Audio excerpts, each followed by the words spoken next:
विद्यार्थी मित्रांनो, या भागामध्ये आपण संकल्पचित्र म्हणजे डिझाईन याचे प्रात्यक्षिक पाहणार आहोत। एलिमेंटरी चित्रकला ग्रेड परीक्षेतील तिसरा पेपर संकल्पचित्र डिझाईन। या पेपरला कशा प्रकारचं डिझाईन विचारलं जातं आणि ते डिझाईन कसं काढायचं, त्याचं रेखाटन कसं करायचं, त्याचं रंगकाम कसं करायचं याची सविस्तर माहिती या भागामध्ये आपण घेणार आहोत। विद्यार्थी मित्रांनो, रेखाटनाचा भाग पहिला असणार आहे, म्हणजे ते संकल्पचित्र काढायचं कसं त्याचा भाग पहिला असणार आहे आणि ते संकल्पचित्र रंगवायचं कसं त्याचा भाग दुसरा असणार आहे।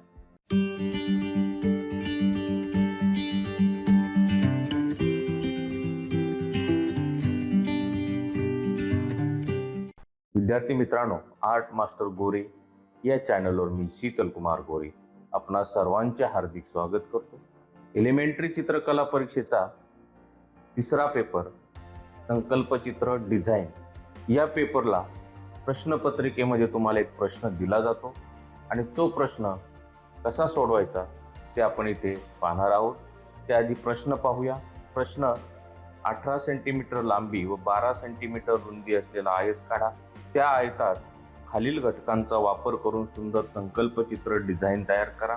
घटक आहेत, पहिला घटक आहे 2 फुलांचे आकार, दुसरा घटक आहे 3 त्रिकोण, तिसरा घटक आहे 2 वर्तुळ आणि चौथा घटक आहे 3 लयदार रेषा। हे संकल्पचित्र तुम्हाला तुमच्या आवडत्या रंगसंगतीत रंगवायचं आहे। अशा पद्धतीने प्रश्न समोर आल्यानंतर तो व्यवस्थित वाचायचा आहे, त्यावर विचार करायचा आहे आणि नंतर रेखाटनाला सुरुवात करायची आहे। विद्यार्थी मित्रांनो, आपल्याला या पेपरला चौबाजूने बॉर्डर करण्याची आवश्यकता नाही। आता तो आयत पेपरच्या बरोबर मधोमध येण्यासाठी आपल्याला या पेपरचं मध्य काढावं लागेल, सेंटर काढावं लागेल। याची लांबी भरली 37, 37च्या निम्म म्हणजेच 18.5, 18.5 वर मी एक मार्किंग केली पहा। त्याच्यानंतर खाली पण 18.5 वर मार्किंग केली आणि या दोन्ही बिंदू, या दोन्ही पॉइंट मी काय केले तसे जोडलेत। एक पुसटशी रेषा इथे तयार झाली पहा, कारण की ती रेषा नंतर आपल्याला खोडायची, त्यामुळे पुसटशी काढा। त्यानंतर हे 27 भरले पहा, म्हणजे 13 गुणिले 2 13 दुने 26 म्हणजे 13.5। इथे आपल्याला 13.5 वर मार्किंग करायची आहे, म्हणजेच 13.5 वर मार्किंग करायची आहे, 13.5 वर मार्किंग करायची आहे। या पद्धतीने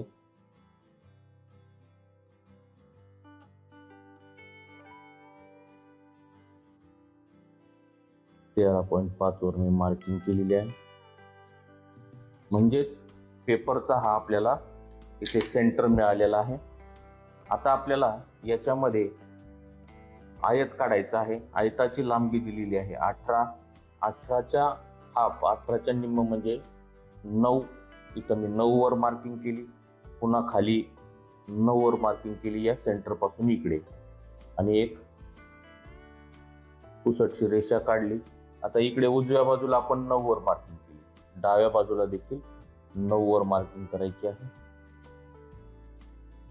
या पद्धतीने आता इकडे 9 आणि इकडे 9, बरोबर आपल्याला 9 दुने 18, हा बरोबर 18 सेंटीमीटर लांबी आपण पेपरच्या मधोमध घेतलेली आहे।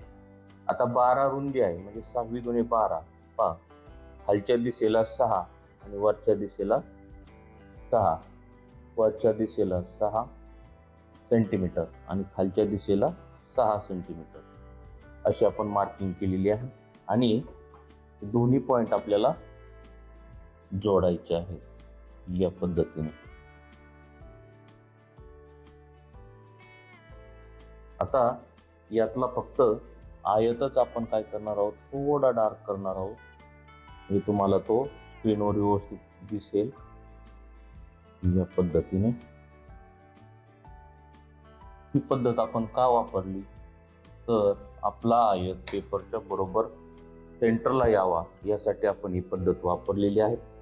आता नको असलेल्या ह्या सेंटरच्या रेषा खोडायच्या आहेत, म्हणून मी तुम्हाला सांगितलं होतं पहा, ते काढताना कशा काढायच्या पुसटशा काढायच्या, फिकटशा काढायच्या, या पद्धती. हा आपला प्रश्नात दिल्याप्रमाणे बरोबर 18 सेंटीमीटर बाय 12 सेंटीमीटरचा आयत आपण काढलेला आहे. आता प्रश्नात दिल्याप्रमाणे याच्यामध्ये 2 फुलांचे आकार काढायचे. आपल्याला फुलांचे आकार पहा, एक इथे काढतो मी,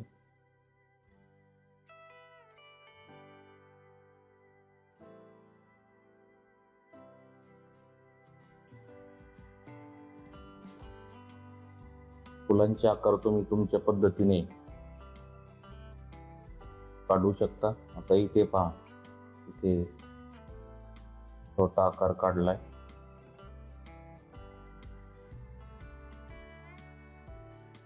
विद्यार्थी मित्रांनो, या दोन्ही परीक्षेच्या अभ्यासक्रमावर आधारित QR कोड असलेलं भारतातले पहिलं चित्रकलेचं पुस्तक मी तयार केलेलं आहे. त्या पुस्तकाचं नाव आहे आर्ट मास्टर गोरे चित्रकला परीक्षा मार्गदर्शक. हे पुस्तक मराठी आणि इंग्रजी दोन्ही माध्यमामध्ये उपलब्ध आहे. या पुस्तकामध्ये मी या विषयाची सविस्तर अशी माहिती दिलेली आहे. त्याबरोबर रंगीत आणि ब्लॅक अँड व्हाईट ग्रंथ भरपूर असा खजाना आहे. हे पुस्तक आपण जर घेतलं तर नक्कीच या परीक्षेसाठी त्याचा उपयोग होईल. या पद्धती. आता फुलांचे आकार झाले 2, तर त्रिकोण काढायचे आपल्याला 3. पहा, आता एक त्रिकोण मी इथे काढतो. आकारांची गुंतागुंत करायची आहे, आकार ओव्हरलॅप करायचे आहेत. पाहता हा त्रिकोण या फुलात गुंतलाय किंवा मग त्या फुलावर तो ओव्हरलॅप झालाय. आता एक त्रिकोण इथे काढतोय. पाहता दुसरा त्रिकोण याच्यामध्ये गुंतलाय. तर इथे तिसरा त्रिकोण काढूया.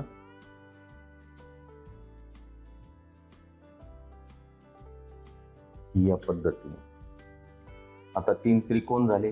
आता आपल्याला वर्तुळ काढायचं आहे. वर्तुळ काढण्यासाठी आपल्याला कंपास हवा आहे. 2 वर्तुळ काढायचे. पहा, एक इथे काढूया आणि एक इथे काढूया.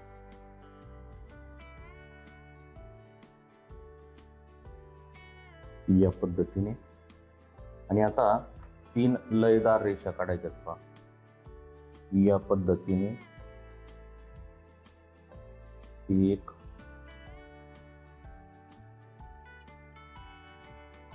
2 आणि 3 लयदार रेषा घेतल्या. अशा पद्धतीने आपलं हे चित्र काढून तयार झालेलं आहे. विद्यार्थी मित्रांनो, परीक्षेला संकल्पचित्रामध्ये मुख्य आकार फक्त आयतच देतात असं नाही. काही वेळेस चौकोन येतो, काही वेळेस त्रिकोण येतो, काही वेळेस वर्तुळ येतो, अर्धवर्तुळ येतो, षटकोन येतो. असे वेगवेगळे बाह्य आकार दिले जातात. आणि आतले जे घटक आहेत ते घटक देखील वेगवेगळे असतात. प्रत्येक वेळेस असेच घटक येतील असं नाही. शक्यतो भौमितिक आकार व पाना फुलांचे, पक्ष्यांचे, माशांचे नैसर्गिक आकार दिले जातात. काही जरी दिलं तरी या पद्धतीनेच आपण काय करायचे आहे, मांडणी करायची आहे, रेखाटन करायचं आहे.